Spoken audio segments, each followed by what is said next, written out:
It's good to talk to you again. Would it be fair to say that this has been one of the more unique training camps of your entire fight career, just given the fact, and correct me if I'm wrong, that you had to spend most of the time leading up to this fight living at the gym in Auckland? More unique training camps. One of, yes, but it just reminded me of China, the nostalgia of it, because I've done this with one of my teammates already in the past, living in the gym, training in the gym. And yeah, it was pretty unique, but I think it was a blessing in disguise. Okay, so for those that don't know, my understanding is, and again, correct me if I'm wrong, lockdown in Auckland, so you guys decided as a team that you would live at the gym, at City Kickboxing, so that you can continue to train together. If that is correct, how long did you actually have to do that? And where in fact did you guys sleep? We did that for about 2 weeks, and we slept pretty much the upstairs is the jiu-jitsu mats, so we turned that into a makeshift marae, which is a living area in Te Reo. What else? There's a few physio rooms that some of the boys stayed in as well. Yeah, we spent about 2 weeks and a bit in the gym, just living there, breathing, and training.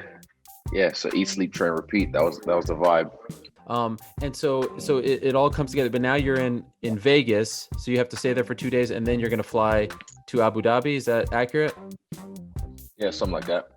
Okay. And so this fight coming together and you guys fighting in Abu Dhabi, there was some talk that maybe it would happen in Vegas at the Apex.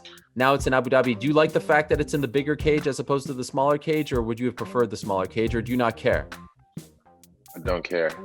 I don't know why people like it boggles me how like that's actually a factor in people's minds, because people keep forgetting about my kickboxing world title fight in like a small ass ring with corners, and I was still able to fight a guy that was just walking me down, throwing leg kicks and big hooks and stuff, and I was able to use footwork to get around him and keep tapping him and, you know, doing my thing. So this is not, I mean, look at Tavares when I fought him. That was a smaller cage, but it was a different fighter.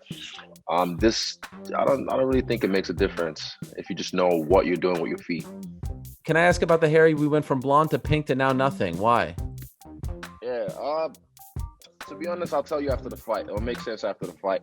But also just, yeah, I know, you know how it is. I can't give you everything. But yeah, it just, I mean, you can't dye your hair all the time. I had it blonde and I re-dyed it again and did pink. I like healthy hair. If you dye it too much, it's, I don't know, you don't know. I don't know, it's also seeps into your scalp. I don't want that in your brain too much, you know.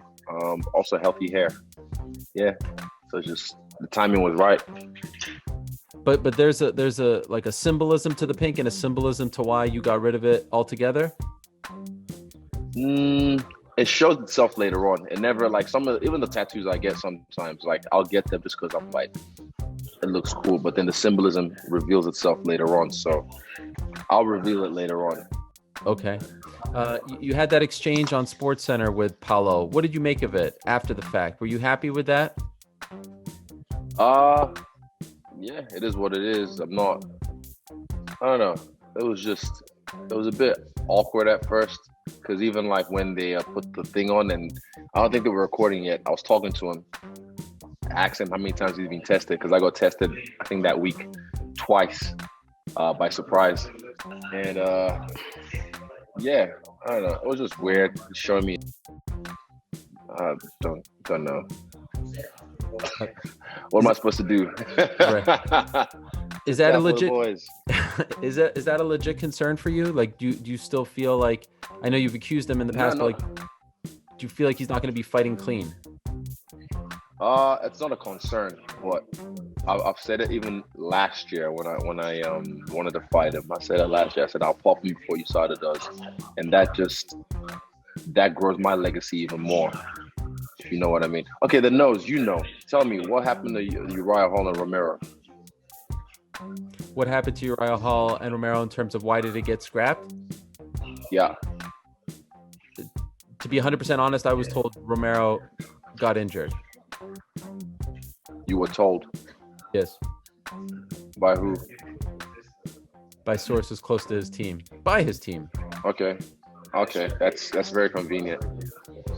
What do you Because think? it never came out on the headlines. It never came out on the headlines that it was an injury. It just said the fight was scrapped, and there wasn't really any reason on any headlines.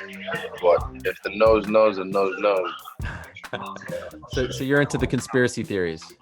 But I think one guy who has, or that at least maybe you don't like, is Paulo Costa. Do you like it when it's like this feels personal, right? I mean, would it be fair to categorize it as such? It's not personal. No, it's not personal. It's just business. But sometimes, I've said this before, it's just some energies don't mix, and that's okay. Like I said, I was interviewing with Brett after he beat Uriah Hall, and he came and stood 6 feet away from me and just stared at the wall so he can avoid looking at me. And he knew what it was. There was no security there. It was just Brett, and Brett can't hold us back. But I wasn't going to do anything. He just had a fight. That would be a sucker move for me to try and jump him or give him while he just had a fight. But I remember just staring at him, looking at him, and he didn't want a part of it. So, yeah, it's just sometimes energies don't mix. So you just, it is what it is. You don't have to like me. I don't have to like you. At least we get to fight, and I get to show you. You know, I don't know if you've seen the Fabricio Verdun versus Stipe Miocic fight from back in the day. And when I was talking about this fight, I was thinking, like, I feel like there's a chance that this fight might play out that way, where he comes after you and you're backing up, and given your striking, you can catch him. Am I correct in that assessment? I mean, obviously it could go a gazillion different ways, but because he also doesn't like you, and there's going to be this like intensity at the very beginning of the fight, you're used to fighting, you know, off your back foot. You're able to counter. Do you feel like the fight will go that way, where he will come at you quickly and there will be an opening there to finish it early? I think so. I feel so, but not like that, because Verdun hit him with the T1000 like crazy stupid punches, and then I was just like, why are you punching like that? I think I'll give Paulo credit. He's a lot more sound than that. But so am I. Is this difference in the levels? But yeah, you're right in saying that's one of the options we have in this fight. And right now, I'm just chilling, man. It's the calm. This is the calm before the storm.